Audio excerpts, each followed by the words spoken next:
The rain was coming down hard that Tuesday afternoon in downtown Chicago. David pulled his black Tesla into the parking lot of Ruby's Diner, a small family restaurant squeezed between a dry cleaner and a phone repair shop. He wasn't supposed to be here. His assistant had booked him lunch at the Four Seasons, but the board meeting had run late, and he needed something quick before his next appointment. At 34, David Rodriguez had everything most people dreamed of. His tech company was worth almost $3 billion. He lived in a penthouse overlooking Lake Michigan. His garage held 5 luxury cars. Forbes had put him on their cover twice, but right now, all he wanted was a decent sandwich and maybe some coffee that didn't cost $8. The diner was busy with the lunch crowd. Construction workers sat next to office employees. A couple argued quietly in the corner booth. The smell of fried onions and fresh bread filled the air. David found an empty table near the window and picked up the plastic menu. The prices made him smile. Nothing cost more than $12. He was reading about the daily special when he heard a familiar laugh. It was soft but distinctive, the kind of laugh that made other people want to smile too. David looked up from his menu, scanning the busy restaurant. That's when he saw her.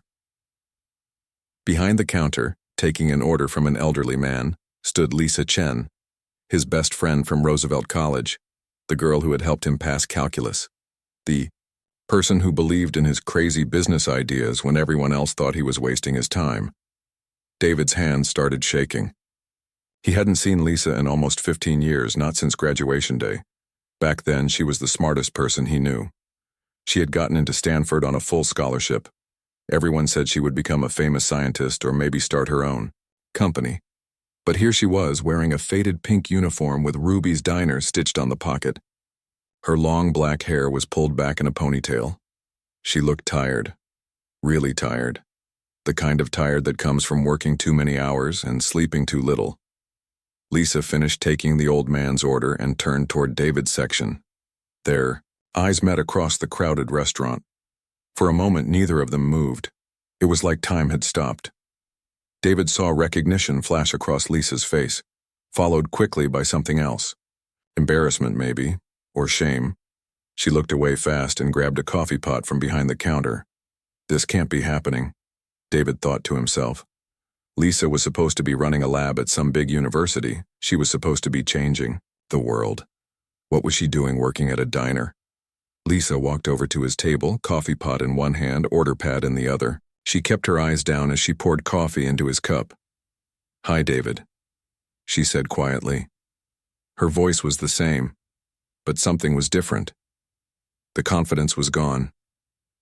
"Lisa," David said, trying to keep his voice normal. "I can't believe it's you. How long has it been?" "About 15 years, she replied, still not looking at him directly. "What can I get you today?" She was being professional, but David could see she was uncomfortable. He wanted to ask her a million questions. Why was she here? What happened to Stanford? What happened to all those dreams they used to talk about? But the lunch rush was busy and other customers were waiting. Lisa couldn't stand there and chat even if she wanted to. "I'll have the turkey sandwich," David said. "And Lisa, it's really good to see you." She wrote down his order and nodded. "It'll be right out," she said, then hurried back to the kitchen. David watched her work. She moved efficiently between tables, refilling coffee cups, taking orders, cleaning up messes. She was good at her job, but he could see the stress in her shoulders, the way she checked the clock every few minutes. During a brief lull, Lisa brought his sandwich. She set it down carefully and started to walk away. "Lisa, wait," David said gently. "Can you sit for just a minute? Please?" She glanced around the restaurant, then at the clock on the wall. "I only have a couple minutes," she said, sliding into the seat across from him. They sat in awkward silence for a moment. David didn't know where to start. Lisa looked uncomfortable, like she wanted to be anywhere else. "So," David said finally. "Stanford. How did that go?" Lisa's face changed. The sadness that flashed across her features told him everything he needed to know. "I never went," she said simply. "What?" "But you had that full scholarship. You were so excited about the research program. Lisa looked out the window at the rain. Life happened, she said. My dad got sick right after graduation, cancer. The treatment was expensive, even with insurance. Someone had to work, and my mom was taking care of him full time. David felt like someone had punched him in the stomach. Lisa had given up her dreams to take care of her family. I kept thinking it would be temporary, Lisa continued. Just a year or two until we got back on our feet. But then Dad needed more surgery. Then Mom got sick too. The bills just kept coming. What about now? David asked carefully. Are your parents okay? Lisa's eyes filled with tears, but she blinked them back. Dad passed away 3 years ago. Mom's in a care facility now, early dementia. David didn't know what to say. This wasn't how it was supposed to work out. Lisa was the smartest person he'd ever known. She deserved better than this. I have 2 kids now, Lisa said, changing the subject. Amy is 8 and Tom is 5. Their father, well, he's not around anymore. She was a single mother working at a diner, taking care of her sick mother, and probably struggling to pay bills. Meanwhile, David had more money than he could spend in 10 lifetimes. Lisa, I had no idea. I'm so sorry. She straightened up and forced a smile. It's okay. We manage. The kids are healthy and smart. Amy loves science, just like I used to. Just like you still do, David said firmly. Lisa shook her head. That was a long time ago. I'm just trying to get by now. A customer at another table called for more coffee. Lisa stood up quickly. I have to get back to work, she said. It was nice seeing you, David. Congratulations on all your success. I read about your company in the newspaper. She started to walk away, but David called her name again. Lisa, can I get your phone number? I'd like to stay in touch. She hesitated. David could see her thinking, probably wondering why a billionaire would want to keep in touch with a waitress. I don't think that's a good idea, she said finally. Please, David said. You were my best friend. I've missed talking to you. Something in his voice must have convinced her. She grabbed a napkin from the table and wrote down her number. I work 3 jobs, she said as she handed it to him. So I'm not always available to talk. 3 jobs. David's heart broke a little more. After Lisa went back to work, David sat there staring at his sandwich. He'd lost his appetite completely. He left a $100 tip on the table and walked out into the rain. Sitting in his car, David pulled out his phone and stared at Lisa's number written on the napkin. His best friend from college was working 3 jobs just to survive while he had more money than he knew what to do with. This wasn't right. This wasn't fair. And David was going to do something about it. But he had to be careful. Lisa was proud. She'd always been independent. If he just offered her money, she'd probably never speak to him again. He needed a plan. A good one. David started his car and drove toward his office, his mind already working on ideas. He'd helped Lisa with calculus 15 years ago. Now it was time to return the favor in a much bigger way. The rain was still falling, but David barely noticed. He had work to do. David couldn't focus on work for the rest of the day. Every time he tried to read an email or review a contract, his mind went back to Ruby's diner. He kept seeing Lisa's face, the way she looked down when she served his coffee, the tiredness in her eyes. He remembered a different Lisa from college. She used to stay up until 3 in the morning in the library, not because she had to, but because she loved learning. She would get excited about chemistry formulas the way other people got excited about movies or concerts. Her eyes would light up when she talked about her research projects, that Lisa was going to cure diseases. She was going to make discoveries that would change the world. What happened to her? David left work early and drove home to his penthouse. But instead of enjoying the amazing view of the city, he sat at his kitchen table with Lisa's phone number in front of him. Should he call her? What would he even say? 3 days passed before he worked up the courage to dial her number. Hello? Lisa's voice sounded rushed and tired. Hi, Lisa, it's David. From the diner the other day. There was a pause.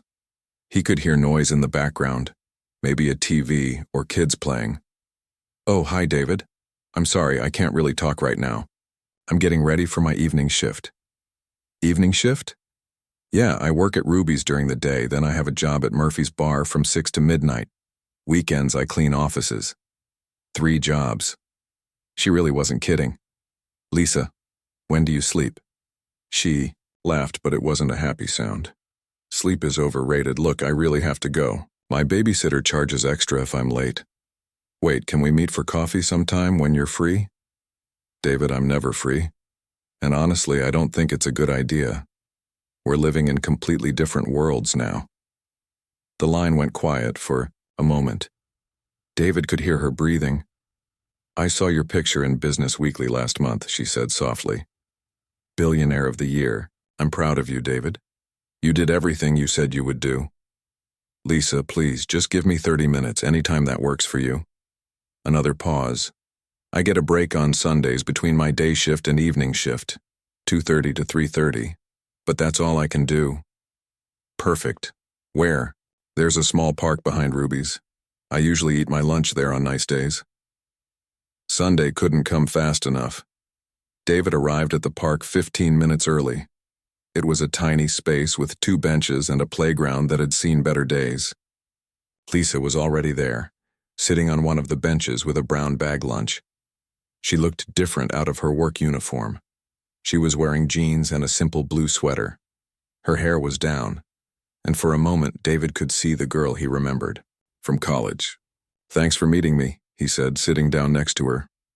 I only have an hour, she reminded him, unwrapping a peanut butter sandwich. Tell me about your kids, David said. Lisa's whole face changed when she talked about Amy and Tom. For the first time since he'd seen her again, she looked genuinely happy. Amy is so smart, David. She's only 8, but she reads at a high school level and she loves science experiments. Last week she made a volcano for her school project. It was amazing.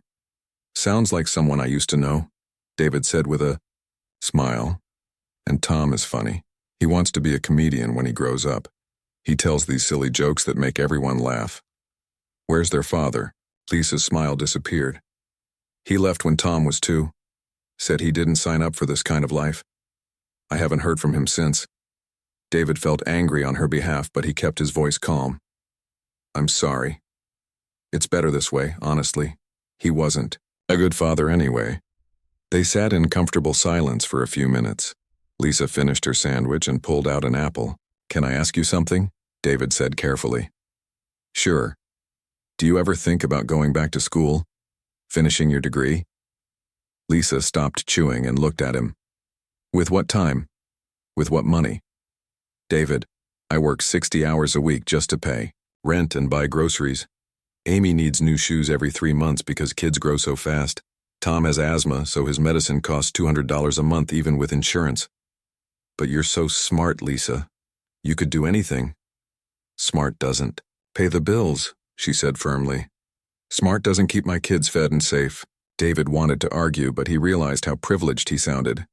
He'd never had to choose between his dreams and his survival. What about your mom? He asked instead. Lisa's shoulders sagged. That's the hardest part. The care facility costs $3,000 a month. Insurance covers some of it, but not nearly enough. I've been taking out loans just to keep her there. How much do you owe? Why? I'm just trying to understand your situation. Lisa was quiet for a long time. When she finally spoke, her voice was barely above a whisper. Between Mom's medical bills and the credit cards I had to use when Dad was sick, about $180,000. David felt like the air had been knocked out of him. $180,000. He spent more than that on his car. And our rent, Lisa continued. I'm 3 months behind. Mrs. Patterson, our landlord, has been patient, but she can't wait forever. If we get evicted... She didn't finish the sentence. Where would you go? I don't know. Maybe my cousin in Detroit has room for us. But that would mean new schools for the kids, new jobs for me. Starting over again. David's mind was racing. He could solve all of Lisa's problems with a single phone call to his bank. But he knew she would never accept that kind of help from him. Lisa, what if I offered you a job? At my company? She looked at him suspiciously. Doing what? I don't have a college degree, remember? I don't know anything about technology. You could learn. You're the smartest person I've ever known. David, stop, please. Lisa stood up and started packing her lunch bag. I know you're trying to be nice, but I don't need your pity. It's not pity. Yes, it is. You feel sorry for your poor college friend who threw her life away. But I made my choices. I chose my family over my dreams. And I don't regret that. I never said you should regret it. Lisa turned to face him, and he could see tears in her eyes. Do you know what the hardest part? She said. It's not the long hours or the tired feet or even the money stress. It's knowing that I used to be somebody who could have made a difference. I used to think I could help people.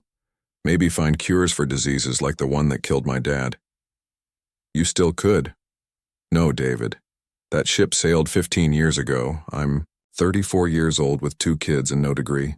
I'm not going to discover anything or change the world. I'm just trying to get through each day. She started walking toward the diner. Lisa, wait.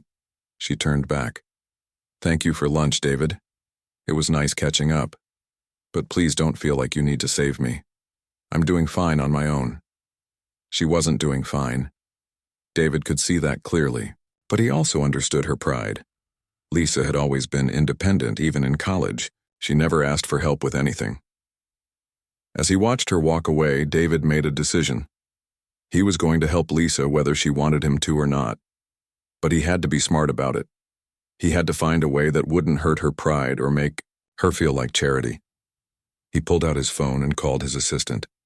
Rachel, I need you to research something for me. Find out everything you can about Ruby's Diner on 5th Street. Who owns it? How much they make? What kind of business they do? Everything. Sure, Mr. Rodriguez. Can I ask what this is about? David smiled for the first time in days. I'm working on a project. A very important project. He was going to help his friend, but Lisa would never see it coming. David couldn't sleep that night. He kept thinking about Lisa's words in the park. $180,000 in debt. 3 months behind on rent. Working 60 hours a week just to survive. He got up at 2 in the morning and went to his home office. His laptop screen glowed in the dark as he started researching. First, he looked up Ruby's Diner. It was a small family business owned by an elderly couple named the Pattersons. They'd been running it for 30 years. Then he searched for Lisa's address. She lived in a rundown apartment building on the south side of town. The reviews online were terrible. People complained about broken heating, leaky pipes, and bugs. But the rent was cheap, which explained why Lisa lived there. David found the building's ownership records. It belonged to a company called Riverside Property Management. They owned several low-income apartment buildings around the city. An idea started forming in his mind. The next morning, David called his lawyer, Michael Stevens. They'd been friends since law school, and Michael handled all of David's business deals. I need to buy some property, David said without even saying hello. Good morning to you too, Michael laughed. What kind of property? An apartment building. I'll send you the address. Okay, but why? You've never been interested in real estate investments before? David chose his words carefully. Let's call it a personal project. I want to remain completely anonymous. Set up a shell company, use fake names, whatever you need to do. No one can know I'm involved. David, what's going on? Just trust me on this one, Michael. How long will it take? If the owners are willing to sell, maybe 2 weeks, but David, this building you sent me is in terrible condition. It would need major renovations to be profitable. I'm not worried about profit. Just buy it. After hanging up with Michael, David drove to Ruby's Diner for lunch. He wanted to see Lisa again, but he also had another reason for being there. The lunch rush was busy as usual. David sat at the same table by the window and watched Lisa work. She moved quickly between tables, always smiling at customers even, though he could see how tired she was. When things slowed down, Lisa came over with the coffee pot. Back again, she said, filling his cup. The food here is really good, David said. Plus, the service is excellent. Lisa smiled a real smile for the first time since he'd seen her again. What can I get you today? Surprise me. What's your favorite thing on the menu? The meatloaf is actually amazing. Ruby makes it from her grandmother's recipe. Ruby?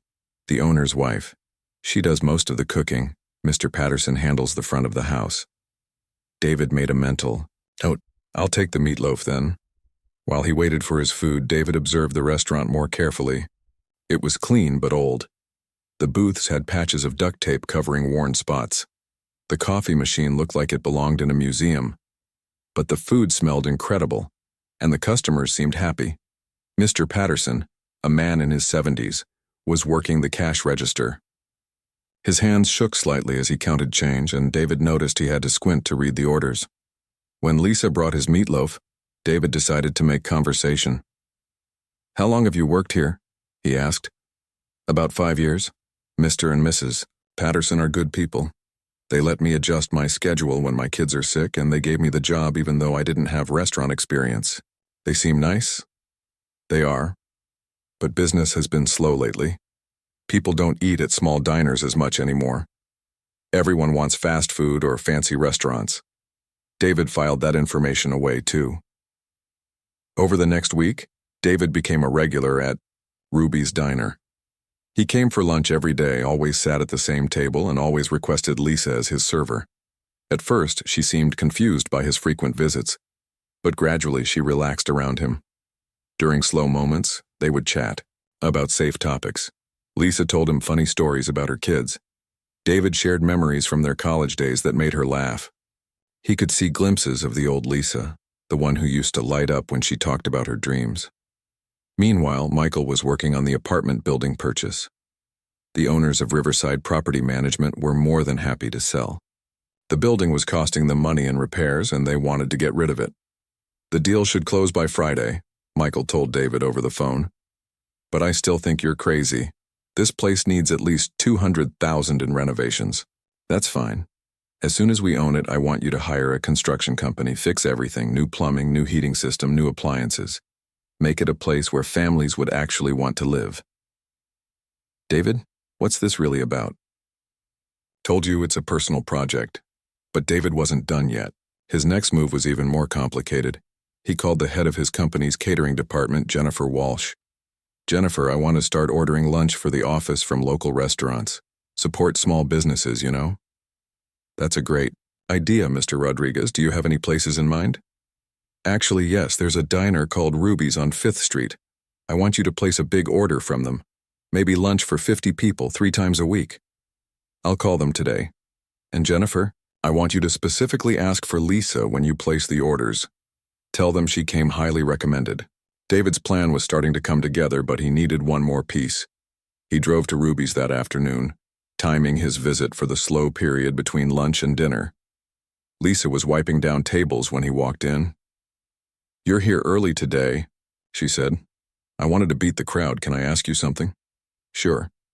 "If you could change anything about this place, what would it be?" Lisa looked around the restaurant, thinking.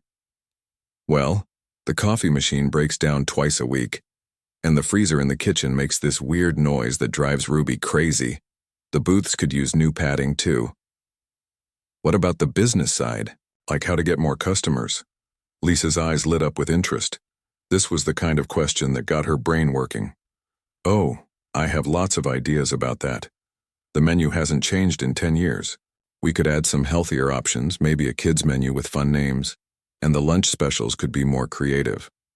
Also, nobody knows we do catering, but Ruby makes amazing food for parties." David was impressed. "You've really thought about this." "Well, I spend 40 hours a week here, you notice things."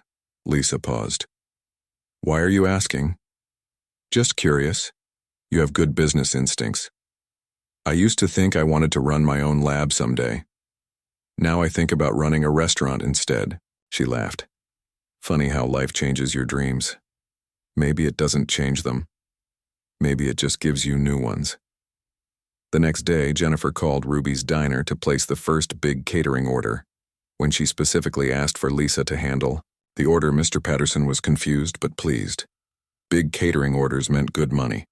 Lisa threw herself into the project. She worked with Ruby to plan meals that would travel well and stay fresh. She created detailed lists of everything they would need. She even designed simple but attractive packaging for the food. When the delivery day came, David made sure to be in the office cafeteria when the Ruby's Diner food arrived. He watched from across the room as his employees tried the food and raved about how good it was. The catering order was a huge success.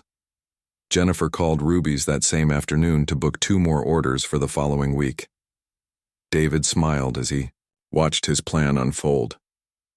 Lisa had no idea that her old college friend was behind the sudden boost in business. She just knew that her hard work was finally paying off. But David wasn't finished yet. The apartment building purchase had gone through and construction workers were already starting renovations. Soon, Lisa would get some very good news about her rent situation, and David had one more surprise planned, the biggest one yet. As he sat in his office that evening looking out at the city lights, David felt better than he had in years. Money couldn't buy happiness, but maybe it could buy his friend a second chance at her dreams. The question was, would Lisa accept help when it came disguised as opportunity rather than charity? David was about to find out. 3 weeks after the first catering order, David was sitting in his office reviewing quarterly reports when Jennifer knocked on his door. "Mr. Rodriguez, you need to see something," she said, holding a thick folder. "What is it?" "It's about Ruby's Diner, the place we've been ordering from." "Lisa, the woman handling our catering, she's incredible." Jennifer spread several papers across David's desk. There were detailed meal plans, cost breakdowns, and customer feedback forms. But what caught David's attention were the handwritten notes in the margins. "She's been giving us suggestions," Jennifer continued. "Look at this. She figured out how to reduce our food costs by 15% while improving the quality. And these customer satisfaction scores? They've gone up 30% since we started using Ruby's." David picked up one of Lisa's reports. Her handwriting was the same as it had been in college, neat and precise. But the content was pure business genius. She had analyzed their company's eating patterns and suggested menu rotations that would keep employees interested. She had identified peak ordering times and recommended scheduling adjustments. She had even created a waste reduction program that would save money and help the environment. "This is MBA-level analysis," Jennifer said. "I've worked with consulting firms that charge $50,000 for reports that aren't this thorough." David felt his heart racing. Lisa didn't just have good business instincts.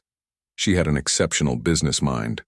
All those years of working multiple jobs hadn't dulled her intelligence. If anything, the real-world experience had sharpened it. "Jennifer, I want you to keep working with her. Give her bigger projects if she's interested." Actually, she already suggested something. She wants to create a comprehensive food service plan for all our offices, not just headquarters. She thinks she can coordinate with local restaurants in each city to provide better variety and lower costs. David smiled. That was so typically Lisa. Give her a small project, and she'd figure out how to improve the entire system. That afternoon, David drove to Ruby's Diner for lunch. He needed to see Lisa with fresh eyes, knowing what he now knew about her business abilities. The lunch rush was busier than usual. Word had spread about Ruby's catering services, and more people were coming in to try the food that impressed the employees at Rodriguez Technologies. Lisa was managing 3 different catering orders while still serving tables. She moved between tasks seamlessly, checking on the kitchen, updating delivery schedules, and making sure every customer felt welcome. "You look busy," David said when she finally made it to his table. "Busy is good," Lisa replied, but she looked exhausted. "These catering orders have been amazing for business. Mr. Patterson said it's the best month they've had in 5 years. "That's wonderful. You must be proud of the work you're doing."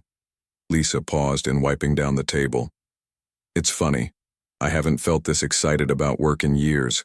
Creating these meal plans, figuring out logistics, solving problems. It feels like using my brain again." "What do you mean?" "Don't get me wrong. Serving tables is honest work. But it doesn't challenge me, you know? These catering projects make me think and create and analyze. It reminds me of why I used to love school." David saw an opening. "Lisa, what if I told you there was a job that would let you do this kind of work full-time?" Her face changed immediately. The excitement disappeared, replaced by suspicion. "David, no. Just hear me out. I said no, we talked about this. But that was before I knew how talented you are at business. Lisa set down her cleaning rag and looked at him seriously. What exactly are you saying? David had rehearsed this conversation in his head dozens of times, but now that the moment was here, he felt nervous. My company is expanding. We're opening a new division focused on corporate food services. I need someone to run it, someone who understands both the business side and the practical side of feeding large groups of people. And you think that someone is me? I know it is. Lisa, the work you've been doing with our catering orders, it's exceptional. Professional consulting firms would charge huge amounts for that kind of analysis. Lisa was quiet for a long moment. David could see her thinking, weighing the possibilities. What would it pay? She asked finally. $80,000 to start, plus benefits and bonuses based on performance. Lisa's eyes went wide. $80,000? That's just the starting salary. If the division succeeds, and I think it will with you running it, you could be making 6 figures within 2 years. For a moment, David saw hope flash across Lisa's face. Then reality set in. David, I can't. Why not? Because it's charity. You're offering me this job because you feel sorry for me, not because I'm qualified. That's not true, isn't it? You're a billionaire, David. You could hire anyone in the world to run your new division. Harvard MBAs, experienced executives, people with actual credentials. Instead, you want to hire a high school graduate who works at a diner. David felt frustrated. He pulled out his phone and showed Lisa the reports Jennifer had given him. Look at this. This is your work. Does this look like the work of someone who's unqualified? Lisa glanced at the reports, but she wasn't convinced. Anyone can make charts and graphs. Lisa, 3 different restaurant consulting firms have tried to pitch me food service solutions this year. Their presentations weren't half as insightful as what you created without even trying. You're exaggerating. I'm not. Ask Jennifer if you don't believe me. They were interrupted by Mr. Patterson calling Lisa from behind the counter. A new catering order had come in, and he needed her help. I have to go, Lisa said. But David, my answer is no. I appreciate the offer, but I won't take a job just because you feel bad for me. She walked away before David could respond. That evening, David couldn't concentrate on anything. He kept thinking about Lisa's reaction. She was right that he wanted to help her because she was his friend. But she was wrong about her qualifications. He called Michael, his lawyer. How are the apartment renovations going? David asked. Almost finished. The place looks completely different.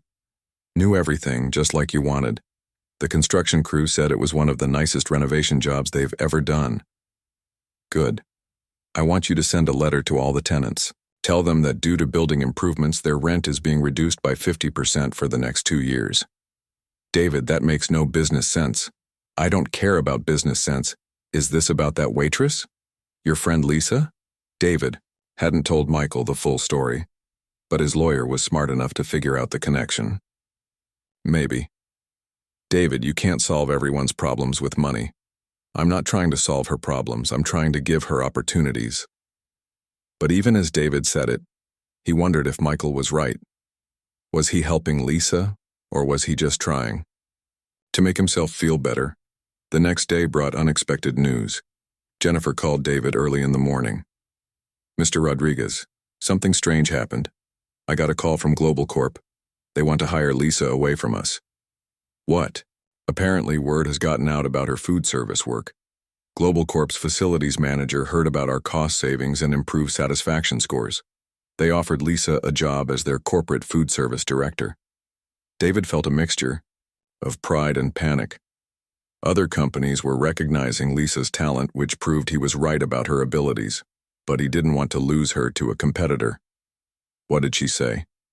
She turned them down. But Mr. Rodriguez, their offer was for $90,000 plus full benefits. That's more than what we offered her. If Lisa had turned down $90,000 from another company, it meant she really didn't want charity. She wanted to earn her success. David realized he had been approaching this all wrong. Lisa didn't need him to create a job for her. She needed him to help her recognize the value she already had. It was time for a different approach. That afternoon, David drove to Ruby's diner one more time. But this time he wasn't going as a customer. He was going to tell Lisa the truth about everything. The apartment building, the catering orders, and why he really wanted to hire her. It was a risk. She might never speak to him again. But if he was really her friend, he owed her honesty. David sat in his car outside Ruby's diner for 20 minutes, rehearsing what he was going to say. How do you tell your best friend that you've been secretly manipulating her life for weeks? How do you explain that every good thing that's happened to her lately has been because of you? He finally worked up the courage to go inside. It was mid-afternoon, the slow time between lunch and dinner. Lisa was restocking napkin dispensers while Mr. Patterson counted the day's receipts. "David," Lisa said when she saw him, "you're early today. Actually, I'm not here for lunch. I need to talk to you. It's important." Something in his voice made her stop what she was doing. "What's wrong? Can we sit down?" They sat at his usual table by the window. David's hands were shaking slightly as he tried to figure out where to start. "Lisa, I need to tell you something, and you're probably going to hate me for it. You're scaring me." "What is it?" David took a deep breath. "The catering orders for my company. I arranged those. I told my catering manager to specifically request you." Lisa stared at him for a moment. "What do you mean you arranged them?" "I mean I created those opportunities for you. The orders, the projects, the chance to show off your business skills. None of it was random." "I don't understand." "Lisa, I've been trying to help you without making it obvious. I thought if I could create situations where you could succeed on your own merit, you'd be more willing to accept help." Lisa's face was changing as she processed what he was saying. Confusion turned to realization, then to something that looked like anger. "What else?" she asked quietly. "What do you mean? What else did you arrange? Because I'm starting to think our meeting here wasn't as coincidental as you made it seem." "No, that was real. I had no idea you worked here." "But after that?" David knew there was no point in lying now. "I bought your apartment building." "You what?" "Through a shell company. I had my lawyer set it up so you'd never know it was me. I'm the one who's been fixing all the problems. The new heating system, the plumbing repairs, all of it." Lisa stood up so fast her chair scraped against the floor. "You bought my building?" "Lisa, please sit down. Let me explain." "Explain what? That you've been playing puppet master with my life?" Other customers were starting to stare. David lowered his voice. "It wasn't like that." "Then what was it like?" "Because from where I'm sitting it looks like you decided I was too pathetic to help myself, so you took over." "That's not true." "Isn't it? You bought my building, gave me fake work opportunities, and then offered me a charity job at your company. What's next, David? Are you going to pay my kids' college tuition too?" The hurt in her voice was worse than the anger. David had been trying to help, but he could see now how his actions looked from her perspective. "Lisa, please. Just listen to me for 5 minutes. I've heard enough." She started to walk away, but David grabbed her arm gently. "The business analysis you did for my company," he said urgently. "That wasn't fake. That was all you. Jennifer showed me your work, and it's brilliant. Professional consulting firms charge thousands of dollars for analysis that isn't half as good as what you created. Let go of me. 3 other companies have tried to hire you away from the catering work. Global Corp offered you $90,000. I didn't arrange that. They found you because of your talent." Lisa stopped pulling away. "What are you talking about?" "Other companies heard about the improvements you made to our food service program. They want to hire you. That has nothing to do with me feeling sorry for you. That's about them recognizing your abilities. You're lying. Ask Jennifer. Call Global Corp. I'll give you their number." Lisa sat back down, but she still looked angry. "Even if that's true, it doesn't change what you did. You manipulated me." "I was trying to help you. By lying to me? By giving you opportunities to show what you're capable of." "I don't need your opportunities, David. I was doing fine on my own. You were working 3 jobs and drowning in debt. That's not fine. It was my life, my choice, my struggle. David felt his own frustration rising. So I should have just watched you suffer? I should have walked away and pretended I never saw you? Yes, if that's what it took to respect my choices. They sat in angry silence for a moment. David could see other customers whispering and pointing. Mr. Patterson looked concerned from behind the counter. There's something else, David said finally. Of course there is. Last night you got a letter about your rent being reduced. Lisa's eyes widened. That was you too? The building needed major renovations anyway.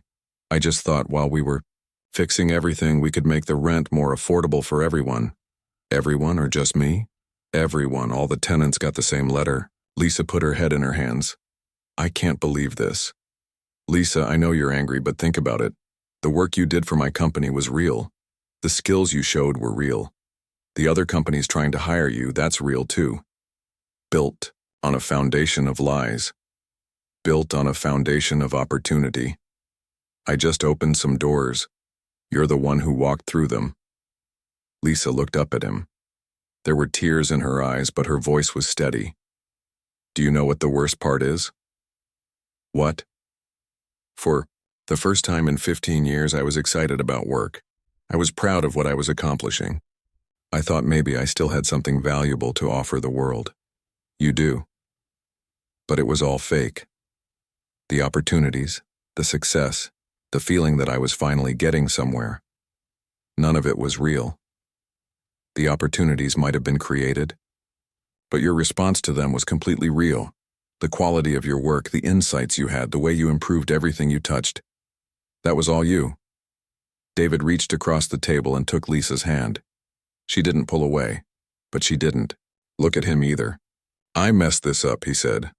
I should have been honest from the beginning, but Lisa, I need you to understand something. The job offer I made you? It's not charity, it's business. How can I believe that now? Because I'll make you a deal. Take the job for 6 months. Prove to yourself that you can succeed. If after 6 months you think I only hired you out of pity, I'll write you a recommendation letter and help you find a position anywhere else you want to work. And if I don't take the job, then I'll respect your decision. But I'll also keep being your friend if you'll let me. Lisa was quiet for a long time. David could see her thinking, weighing everything he'd told her. Why did you really do all this? She asked finally. Because in college you were the person who believed in me when no one else did.